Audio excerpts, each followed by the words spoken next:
Hey everybody, it's Jason Blaha here, and today I want to chat with you guys a little bit about deloads. And what people need to understand with deloading is that not everyone needs to do them. Actually, most of my clients, I don't schedule deloads unless we really need to, depending on how hard I'm pushing them with their training and things. But generally speaking, deloading is for people who reach a state of overreaching. And overreaching means that we push beyond our ability to recover intentionally. Because usually, when you're thinking of the single factor recovery models, your goal is usually to be recovered before your next workout, right? That's single factor recovery model. And if we use some sort of concurrent training, we don't necessarily care about all energy systems being recovered. In other words, someone like me, who I'm doing conjugate again right now with the full max effort and dynamic effort days. And for a while, I was just doing max effort at a higher frequency. But when we do that, our max effort strength doesn't need to be fully recovered for our dynamic days. And our explosiveness and speed strength and things do not need to be fully recovered for max effort day. Okay, so we can pack things in a little tighter, and different systems can recover at a different rate. Now, what you also find for me, because I push really, really high volumes of training, I deload. But actually, it's kind of the other way around. I plan my deloads ahead of time. And that's something a lot of people aren't aware of, but I don't necessarily make the internet aware of all my comings and goings completely. But I actually schedule my deloads over a month ahead of time. Okay, I schedule my deloads. And for me, I take time off from training. I don't even go in the same building as a barbell. It's a general rule during a deload week, right? I don't want to be anywhere near a gym, and I personally just do bands, kettlebells, body weight exercises, whatever. Okay, and so for me in that case, it's true time off from training other than just active recovery type stuff. You know, curls, press downs. I can do good mornings. I can do step ups and downs some stairs for a little bit of conditioning and quad work. You know, banded push ups. You know, whatever. But for me, I plan them ahead of time so I make sure that I'm reaching a somewhat overreached state by the time I have a deload. And that's one of the secrets to the amount of volume I do, because a lot of people look at my volume these days and say, okay, your training volumes technically exceed what the data says you should be able to recover from. Yeah, you have a perfect lifestyle, but your volume is really, really high. Volume is really high, but I deload. Okay, and that's the difference. When you have people who say, well, I think that I want more volume, I don't think that whatever 18 sets a week per muscle group is enough. Well, if you start exceeding that, you better be prepared to deload. And it takes a certain level of maturity as a lifter and an athlete to say, I'm going to push at those sort of volumes. Because if you guys look at my own training as an example, I have a max effort day twice a week and a dynamic effort day twice a week. My training volumes after max effort are a lot.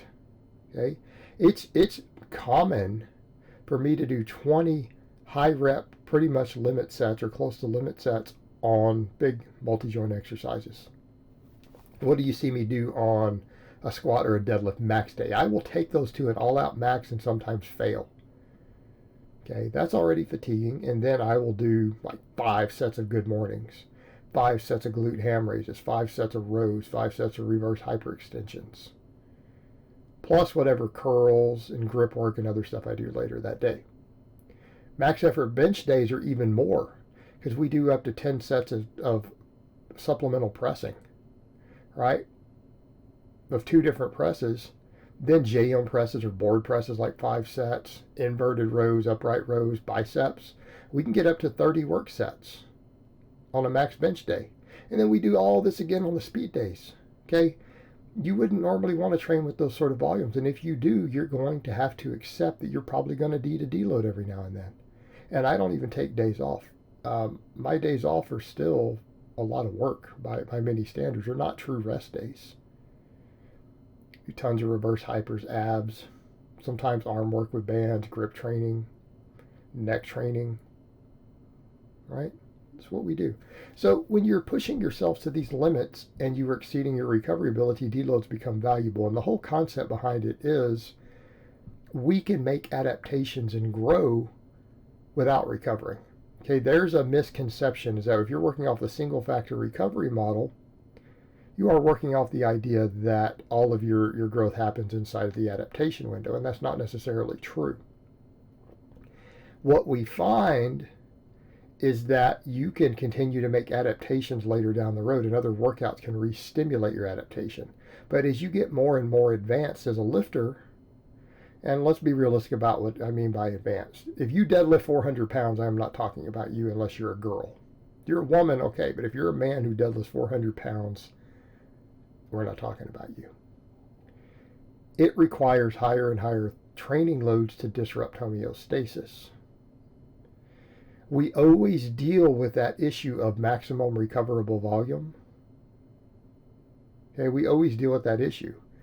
And for short periods of time, you can exceed your maximum recoverable volume. So let's say I finish a deload and then I go into some training like this. I actually usually feel really good the first few weeks. Okay, I'm recovered enough that usually the first 3 weeks after a deload, the very, very high volumes of training, I feel great. I feel great afterwards. I don't feel under recovered.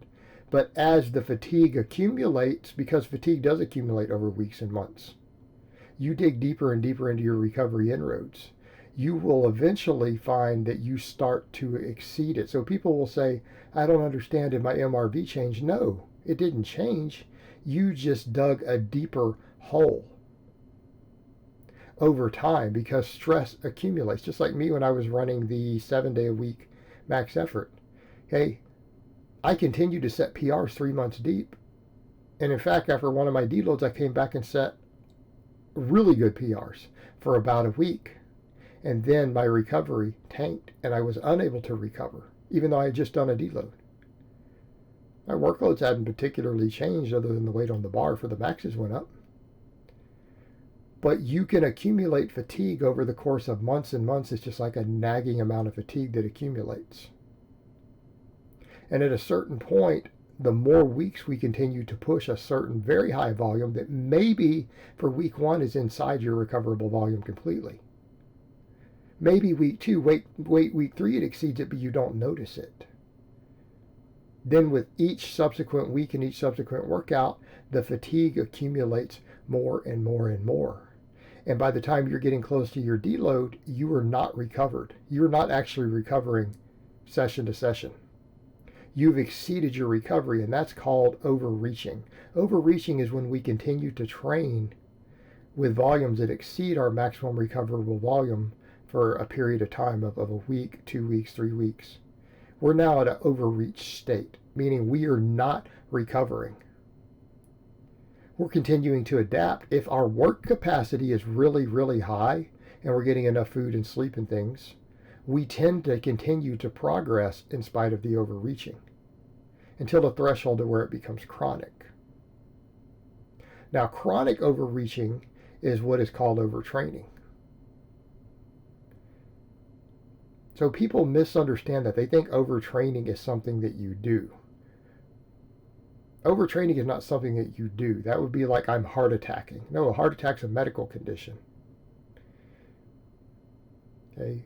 Overtraining is a disorder. It is a medical disorder that is a result of chronic overreaching and excessive chronic training fatigue in which you have not recovered from for a prolonged period.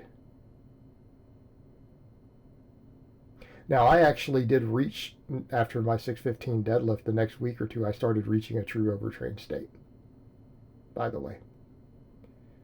But it took me 3-4 months to get there of high volume training and maxing every day.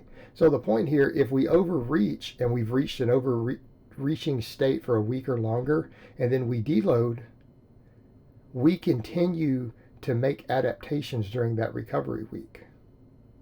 Now, people say, well, what do you mean? Doesn't muscle protein synthesis stop? Well, hypothetically. But as long as you're doing some active recovery, you tend to respark it. And what most of us find when we are really advanced lifters who we've exceeded our recovery, we do tend to get bigger during those weeks off. And in my case, I've noticed even my TDEE stays really, really high. Because your body is in kind of a very inflamed state. And as long as you keep food sufficient and you sleep during that deload week, you actually continue to make adaptations to it if the overreaching was pushed far enough. Okay? So this creates some complexity when we think about muscle protein synthesis post-workout. But when you're a very advanced lifter, a tiny amount of muscle growth during a deload week is significant. It would be an amount of growth that a novice lifter would consider trivial and not worth anything. But when you're an advanced lifter, if in a single month you make the same gains that a novice lifter makes in a week, that's almost impossible. Okay? So having that small week to where you continue to adapt to that chronic stress and fatigue that you subjected yourself to becomes beneficial. And the simple fact of the matter is, sometimes as an advanced lifter, if you do not overreach at all, you completely stagnate because you're just not able to generate enough training loads to cause your body to adapt and change without exceeding what you can recover from. But when you do it, you're going to have to deload. You're going to have to take deload weeks if you choose to go that route, or else you're going to bury yourself. All right, guys, well, that's really all I have to say on that today. I hope it's been informative, and I will talk to you guys next time.